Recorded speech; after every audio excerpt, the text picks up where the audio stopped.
Merci, Monsieur le Président. Sur le budget,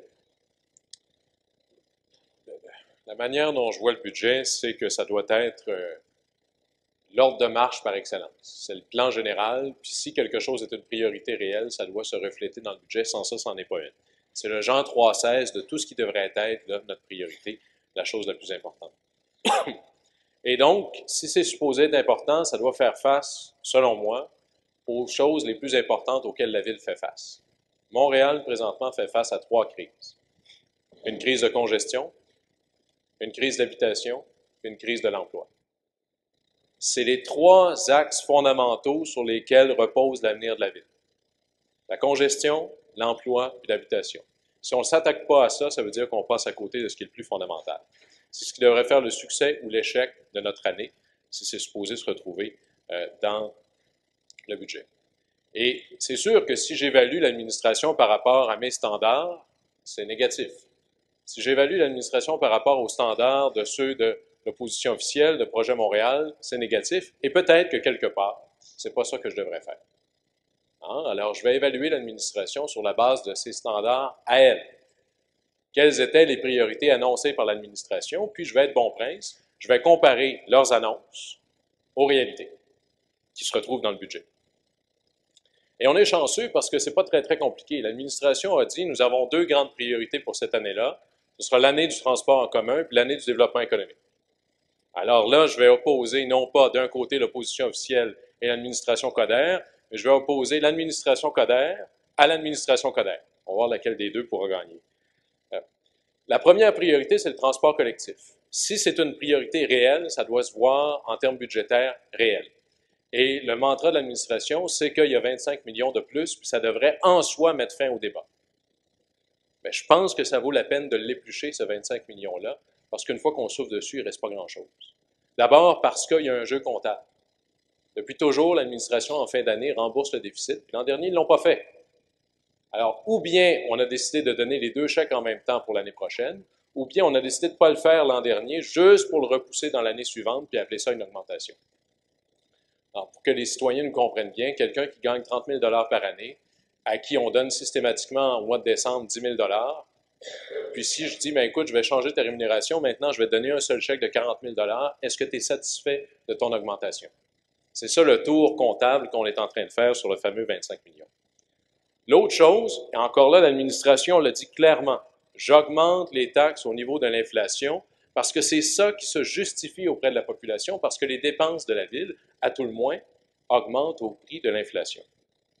Ce qui est vrai pour un devrait être vrai pour l'autre. La STM aussi fait face à une augmentation de ses coûts qui, au minimum, se limite à l'inflation.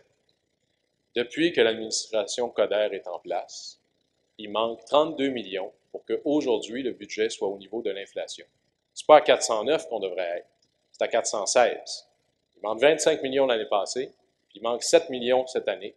Fait que depuis que l'administration Coder est au pouvoir, il manque 32 millions. Mais il s'améliore parce que depuis qu'ils ont dit que c'était une grande priorité et qu'on serait l'année du transport en commun, il manque juste 7 millions. Alors on se rattrape, si tant soit peu, on peut appeler ça un rattrapage. L'autre chose, c'est que les fameux fonds dédiés, c'était ça la logique, à chaque fois que j'entends des gens parler du transport en commun, et ils ont raison, ils disent, tant qu'il n'y aura pas de fonds dédiés, ça ne pourra pas se financer de manière correcte. La logique était là. On a eu la taxe sur le stationnement, puis la taxe sur l'immatriculation, qui en passant, puis le président de la CMM devrait être sensible à ça, est payée uniquement par les gens qui vivent dans l'agglomération de Montréal, alors que c'est toute la CMM qui devrait contribuer, puis c'était ça la logique au départ. Puis le maire de l'époque avait décidé de ne pas assumer sa présidence de la CMM. Aujourd'hui, il me semble qu'on serait rendu ailleurs. À chaque année, ces fonds-là devraient se refléter dans l'augmentation du budget de la STM, puis ce n'est pas le cas. Alors, on avait encore là la moitié de la réponse. Les fonds, ils sont dédiés, mais pas à bonne place. Ils devraient tomber directement dans le budget de la STM. Puis là, on serait certain que les fonds seraient attribués là où ils devraient être et non pas être remplacés par une diminution équivalente de la contribution de la Ville. L'autre chose, évidemment, c'est l'augmentation des tarifs à la STM de 3,2 %. Comment ça se fait que ça augmente de 3,2 %? C'est pas la STM qui a pensé à ça tout seul. La STM fait son budget de la manière suivante. Ils regardent combien ils ont du gouvernement du Québec, ils regardent combien ils ont de la Ville, puis la différence, ils vont la chercher sur l'augmentation de tarifs. Fait que s'ils ont augmenté plus que l'inflation, ça veut dire qu'il en aura manqué. Et là-dessus, il y a une critique qui, pour moi, ne peut s'adresser uniquement qu'au maire. Encore là, je compare ce qu'il dit avec la réalité. Le maire dit toujours, puis c'est, je dirais, très ambitieux de le dire, quand je parle, Québec écoute. Quand Coder parle, Québec écoute. Et quand même, là, le premier ministre du Québec écoute quand le maire de Montréal parle. Mais quand c'est le CA de la STM, nommé à 100% par le maire, contrôlé à 100% par le maire et dont la ville est le principal actionnaire, le maire dit, ben, je n'avais pas souhaité d'augmentation de tarifs, je leur ai dit de ne pas le faire, mais ils l'ont fait pareil. Quand je parle, Québec écoute, mais quand je parle, la STM fait ce qu'elle veut. Ça se peut pas, ça. La vérité, c'est qu'ils ont augmenté leurs tarifs parce qu'ils ont un manque à gagner qui est important. L'an dernier, coupe dans les autobus 3%. Cette année, on dit on va augmenter les services. Et là, ils sont allés d'une rhétorique qui est habile, mais pas assez habile parce qu'on voit à travers. On augmente le nombre de kilomètres parcourus par le métro de 400 000 cette année. Ça a l'air tellement impressionnant. On pourrait penser que les Montréalais vont être moins coincés en sardines le matin. C'est parce que le métro, il fait 72 millions de kilomètres par année. Ça fait une augmentation de service, si elle se matérialise, de 0,5 %. Ça veut dire, selon la logique de la ville, la logique de la STM, pour augmenter le service du métro de 0,5 %, il faut augmenter les tarifs de 3,2 %. Il y a une chance que la STM ne se donne pas comme cible d'augmenter le service de 5 %, parce que ça veut dire une augmentation de tarifs de 30 %. Alors, c'est pas fort. Puis au final, là où la ville est la plus coupable, c'est le chiffre qui fait foi de tout. C'est que si c'était l'année du transport en commun, le seul chiffre qui compterait, c'est que la part de la ville dans le financement de la STM augmenterait. En 2002, c'était 36 %. L'an dernier, c'était 29 %. Cette année, c'est 28 %. Alors, l'année du transport en commun, on est chanceux. Ceux qui y ont cru, ça aura duré une semaine. Faites-vous-en pas, la semaine prochaine, c'est l'année d'autres choses.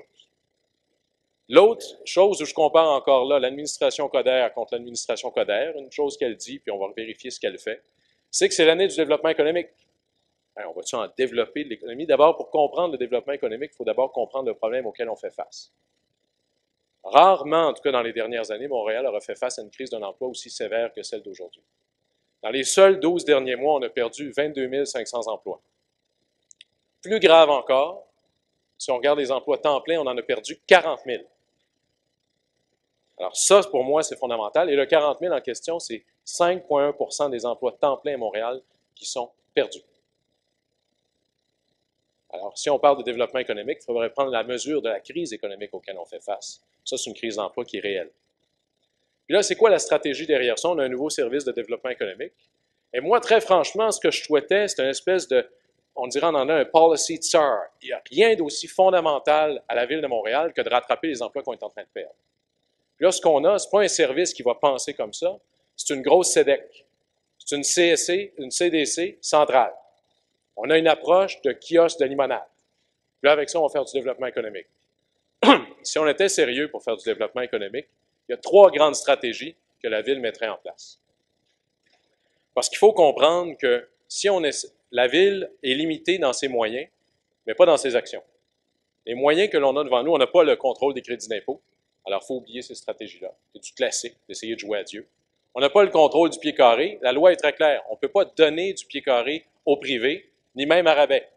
Alors, on ne peut pas jouer dans ce terrain-là non plus. Si on veut jouer dans le jeu des subventions, on sera toujours perdant parce qu'on n'est pas si costaud que ça. Et il y a d'autres acteurs mieux équipés, plus compétents, plus riches et plus costauds qui, eux, ont le mandat de faire ça. Alors, qu'est-ce qui nous reste? Qu'est-ce qu'une réelle politique de développement économique pour une ville comme Montréal? C'est ça qui devrait animer nos priorités. Il y a 3 grands axes qui devraient être au cœur de notre stratégie de développement économique, et malheureusement, ce n'est pas vraiment ressorti à date. Le premier axe, c'est plus de population. Pensez à tout ce qui est ce qu'on appelle commerce de proximité, consommation de base, épicerie, cinéma, loisirs et autres. Plus il y a de gens au pied carré, plus ces commerces-là ont une base de consommateurs qui augmente. Le corollaire de ça, c'est une stratégie très agressive pour contrer l'exode des familles.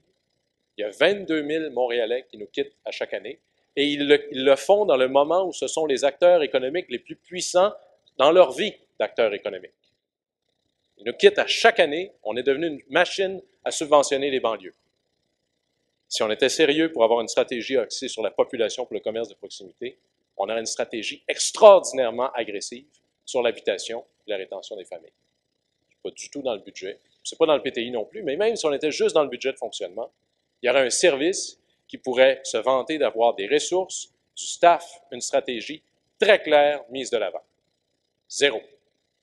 La deuxième grande stratégie qui devrait animer la ville, c'est une stratégie de mobilité. Une ville riche, c'est une ville où les travailleurs peuvent bouger facilement. Je vais vous donner un exemple. Un jour, quelqu'un m'a raconté qu'il dirigeait un grand centre d'appel. Il est à Montréal, je pensais qu'il n'y avait que le bureau chef ici. Et puis là, je lui demande, où est ton grand centre d'appel? Chicoutimi, Rimouski, Gaspé, Amos, pensant que c'est le pied carré, le prix du pied carré qui est le plus déterminant pour ce genre d'industrie-là. Il me dit non. Place Bonaventure. Un peu surpris, c'est quand même pas le pied carré le moins cher au Québec. La première raison pourquoi il est là, c'est parce que c'est un endroit stratégique où c'est facile pour mes travailleurs de venir travailler le matin. Je sais qu'ils vont être là. Et puis là, faites le tour. Regardez le technoparc autour de l'aéroport d'Orval. Énormément d'emplois qui sont concentrés là, des emplois très bien rémunérés. Et la raison principale pourquoi certaines entreprises quittent et plusieurs entreprises décident de ne pas y aller, c'est parce que partout autour, c'est une zone de congestion exceptionnelle. L'aéroport de Montréal, dans la situation actuelle, est en train de devenir un airport to nowhere. Que ce soit en logistique, en transport des biens et services, ou encore juste pour se rendre au centre-ville, parce que là maintenant, la 747, pour ce qui en reste, hein, tu es capable d'arriver de Chine pour arriver à Montréal, mais de partir de Dorval pour aller au centre-ville, ça c'est une aventure. Ma collègue Érika Duchesne le disait tout à l'heure, il y a un pôle d'emploi très, très important qui est en train de se concentrer dans le sud-est de Rosemont avec le secteur Angus. Le problème numéro un des employeurs, c'est je ne suis pas capable d'avoir mes travailleurs arrivent à l'usine le matin. Alors, on a un problème de mobilité. Le rôle de la ville, c'est de s'assurer que les biens, les services et les personnes puissent voyager rapidement, facilement. La congestion ici est devenue, si vous voulez, la rouille sur notre moteur économique qui nous empêche de fonctionner et de créer des emplois ou de maintenir des emplois. Ce n'est pas normal que la congestion à Montréal soit un facteur d'exode des emplois et il n'y a rien là-dedans, il n'y a rien dans le budget pour reconnaître ça comme une priorité importante. Puis le troisième, ça va paraître surprenant, c'est la qualité de vie. Parce que là, on n'est pas dans des emplois tous égaux entre eux. On est tous très heureux d'avoir Ubisoft à Montréal. On est tous très heureux d'avoir des startups, d'être très présents dans le monde du gaming. Ces gens-là, ces entreprises-là sont ici d'abord par crédit d'impôt, mais c'est pas pour ça qu'ils restent. Il y a d'autres pays dans le monde qui peuvent être plus agressifs sur les crédits d'impôt. Et le jour où ça arrive, quelle est la raison pourquoi ces emplois-là restent à Montréal? Parce que, par exemple, si une entreprise est pour déménager à Lille, avec tout le respect que j'ai pour la ville de Lille, en vivre à Montréal puis vivre à Lille, la question ne se pose pas. Les emplois que l'on considère du brain trust, des emplois très scolarisés qui se fondent sur l'innovation, sont fonction de où ces gens-là veulent vivre. Ces gens-là, s'ils aiment mieux vivre à Montréal plutôt que de vivre dans une autre ville, parce que la qualité de vie pour eux, pour leur famille, pour se déplacer, pour vivre, pour l'habitation est plus intéressante, c'est la localisation des travailleurs qui va faire que les entreprises vont se déplacer et pas l'inverse. Plus de population, plus de mobilité, plus de qualité de vie. C'est ça les trois axes aujourd'hui pour une ville moderne pour influencer le développement économique de sa ville.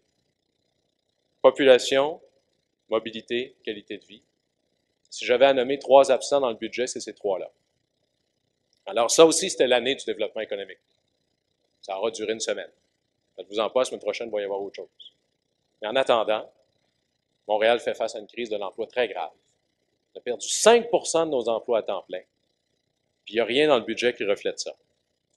Alors pour moi, si le budget doit être la colonne vertébrale de ce qui est le plus important pour répondre aux crises auxquelles la ville fait face, bien, je remarque que ce budget-là est écrit pour une ville, mais ce n'est pas la ville dans laquelle je vis.